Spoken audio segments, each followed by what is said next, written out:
Friends, welcome to selection board. तो friends, हम लोग सिलेक्शन बोर्ड के माध्यम से इम्पोर्टेंट क्वेश्चन को हम लोग जानेंगे। तो 16 जून 2025 के जितने भी करंट अफेयर बनेंगे फ्रेंड्स, तो वो सारे के सारे हम लोग इस वीडियो में डिस्कस करेंगे। और आपको बता दें कि लास्ट में हम लोग जो पढ़ते हैं उसको रिवीजन भी करेंगे क्वेश्चन के तौर पे। तो अगर आप इस चैनल पर नए हैं तो चैनल को सब्सक्राइब कर लीजिएगा, बेल आइकन को प्रेस लीजिएगा। ठीक है फ्रेंड्स, चलिए तो फ्रेंड्स स्टार्ट करते हैं आज का क्वेश्चन। भारत सरकार ने पारंपरिक चिकित्सा क्षेत्र में निवेश को बढ़ावा देने के लिए किस पोर्टल का शुभारंभ किया है? तो इसका जो करेक्ट आंसर हो जाएगा ऑप्शन नंबर सी, आयुष निवेश सारथी, जो कि करेक्ट आंसर हो जाएगा। तो इससे इंपॉर्टेंट जो पॉइंट बनते हैं इस सारे के सारे हम डिस्कस कर रहे हैं। तो देखिए करेक्ट आंसर जो हो जाएगा ऑप्शन नंबर सी हुआ, आयुष निवेश सारथी। तो हम व्याख्या पे करते हैं। व्याख्या क्या है? यह पोर्टल पारंपरिक चिकित्सा में निजी निवेश को बढ़ावा देने के लिए शुरू किया गया है। किसके लिए दिया गया है? निजी निवेश को बढ़ावा देने के लिए शुरू किया गया है। बढ़ते हैं नेक्स्ट क्वेश्चन की ओर। प्रति वर्ष किस तारीख को विश्व बाल श्रम निषेध दिवस मनाया जाता है? तो आपको पता होना चाहिए कि किस तारीख को विश्व बाल श्रम दिवस मनाया जाता है। विश्व बाल श्रम निषेध दिवस मनाया जाता है। तो इसका भी करेक्ट आंसर हो जाएगा 12 जून, जो कि करेक्ट आंसर हो जाएगा। इसको टिक कर लेते हैं। अब देखिए जो भी हमारे पास इंपॉर्टेंट पॉइंट्स होगा उस सारे के सारे पॉइंट को हम लोग डिस्कस करते हुए चलेंगे। ये देखिए, ये आपका जो करेक्ट आंसर हो जाएगा ऑप्शन सी है 12 जून। व्याख्या यानी कि एक्सप्लेनेशन करते हैं। यह दिन बाल श्रम को समाप्त करने के लिए, बाल श्रम जैसे आप कह सकते बाल श्रम क्या होता है कि छोटे बच्चे जो 15 साल से कम आयु के रहते हैं उनको क्या किया जाता है, इनको बाल श्रम काम करवाया जाता है, मजदूरी कराया जाता है। तो उसको जागरूकता करने बढ़ाने के लिए ये कब मनाया जाता है? 12 जून को इसलिए मनाया जाता है। समझ गए? चलिए, विश्व खाद्य सुरक्षा दिवस 2025 का थीम क्या थी? तो इसका जो करेक्ट आंसर हो जाएगा ऑप्शन नंबर ए, जो कि करेक्ट आंसर हो जाएगा। चलिए अब बढ़ते हैं नेक्स्ट पॉइंट पे।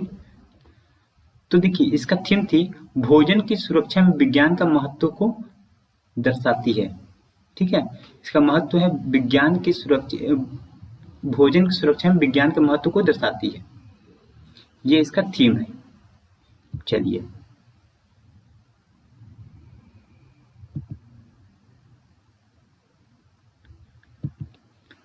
हाल ही में किस राज्य सरकार ने धनुष कोडी में ग्रेटर फ्लेमिंग अभयारण्य घोषित किया है? कि इसका जो करेक्ट आंसर हो जाएगा ऑप्शन नंबर ए, तमिलनाडु। तो हम लोग चलते बात करते हैं तमिलनाडु। ये देखिए तमिलनाडु आपका इस जगह पे है, नीचे में तमिलनाडु है। आपको पता है इधर आपका हो जाता है, ये साउथ पड़ता है नीचे, ये क्या होता है आपका? नॉर्थ होता है। ये क्या आपका होता है? वेस्ट होता है। और ये आपका ईस्ट होता है। तो तमिलनाडु आपका साउथ में पड़ता है, एकदम नीचे की ओर। ठीक है, ये देखिए मैप में आपको दिखा रहे हैं। यहाँ के मुख्यमंत्री कौन है? एम.के. स्टालिन। यहाँ के गवर्नर कौन है? रविंद्र नारायण रवि। और तमिलनाडु की राजधानी क्या है? चेन्नई। और तमिलनाडु की स्थापना कब हुआ था? 1 नवंबर 1956 को हुआ था। तो इतना पॉइंट आपको देखने को मिला एक क्वेश्चन से। चलिए तो व्याख्या करते हैं।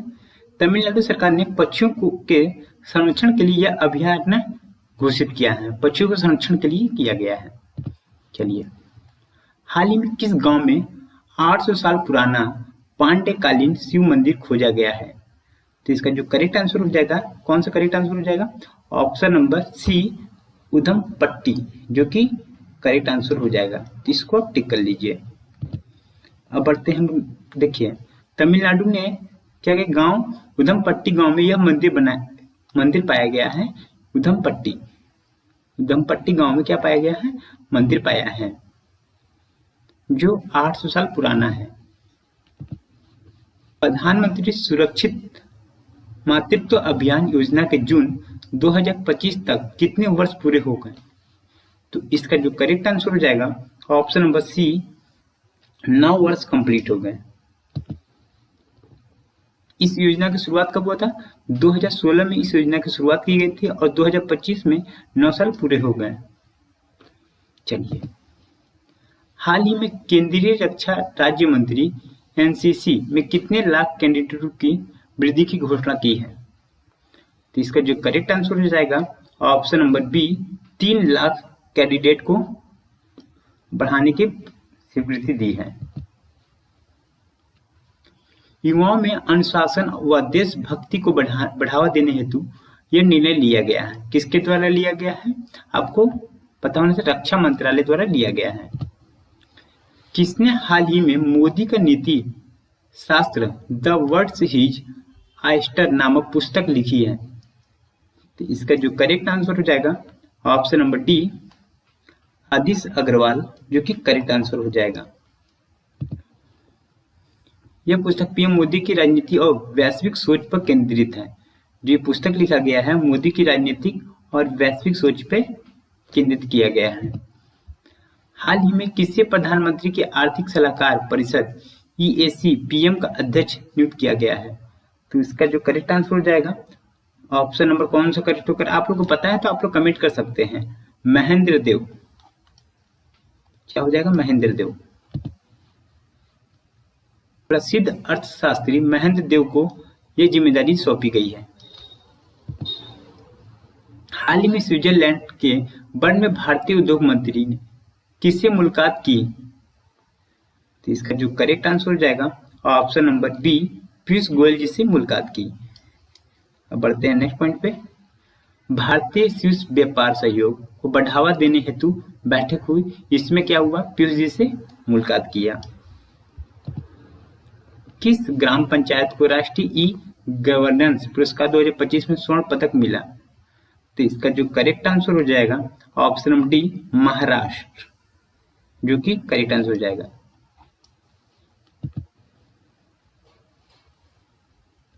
महाराष्ट्र की रोहिणी ग्राम, कौन से ग्राम में? रोहिणी ग्राम में पंचायत को यह पुरस्कार मिला। हाल ही में राष्ट्रपति द्रौपदी मुर्मू ने किस केंद्र शासित प्रदेश की आधिकारिक भाषा नीति को मंजूरी दी है? तो इसका जो करेक्ट आंसर हो जाएगा option number B, Ladakh. Ladakh को यह मंजूरी दी है। अब बढ़ते हैं हम लोग नेक्स्ट पॉइंट पे। यह कानूनी लद्दाख की भाषाओं के संरक्षण के लिए लिया गया है। ठीक है, देखिए एक्सप्लेनेशन में ये बताया गया। हाल ही में आरबीआई ने किस भाषा में आर्थिक विषयों पर पुस्तकें लिखने की योजना शुरू की है? तो इसका जो करेक्ट आंसर हो जाएगा हिंदी। हिंदी को क्या किया गया है? लिखने को बोल दिया गया है। आरबीआई ने हिंदी मूल सामग्री हेतु यह पहल शुरू किया गया है। भारत का पहला ई कचरा रिसाइकलिंग पार्क कहाँ स्थापित किया जाएगा? तो इसका जो करेक्ट आंसर हो जाएगा ऑप्शन नंबर बी, दिल्ली में। दिल्ली में ई कचरे की समस्या को हल करने हेतु यह पार्क बनेगा। विश्व मस्तिष्क ट्यूमर दिवस कब मनाया जाता है? तो इसको कब मनाया गया है? इसका जो करेक्ट आंसर हो जाएगा ऑप्शन नंबर डी, 8 जून को मनाया गया है। मस्तिष्क ट्यूमर के प्रति जागरूकता फैलाने के लिए यह दिन मनाया जाता है। अब हम बात करने वाले हैं स्टैटिक जी के, जो कि बहुत ही इंपॉर्टेंट क्वेश्चंस रहेंगे जो आपके एग्जाम में आए हुए हैं फ्रेंड्स। तो चलिए स्टार्ट करते हैं। निम्नलिखित में से किस कारागार को गांधी जी ने मंदिर का नाम दिया था? तो इसका जो करेक्ट आंसर हो जाएगा ऑप्शन नंबर डी या ऑप्शन नंबर बी। इसका जो करेक्ट आंसर हो जाएगा यरवदा जेल। यरवदा जेल को क्या किया गया है? इन्होंने दिया है। आप बताइए नेक्स्ट पॉइंट पे चलते हैं। निम्नलिखित में से किसने गांधी जी को वन मैन बाउंड्री फोर्स कहा था? तो इसका जो करेक्ट आंसर हो जाएगा फ्रेंड्स, आप लोग बताइए। हम आपके लिए कुछ समय तक छोड़ते हैं आपके ऊपर। इसका जो करेक्ट आंसर हो जाएगा, जो आप बताएंगे वो करेक्ट होगा। तो जल्दी से आप लोग हमको बताइए इसका करेक्ट आंसर क्या हो जाएगा फ्रेंड्स। जल्दी से कमेंट करके आप लोग बता सकते हैं।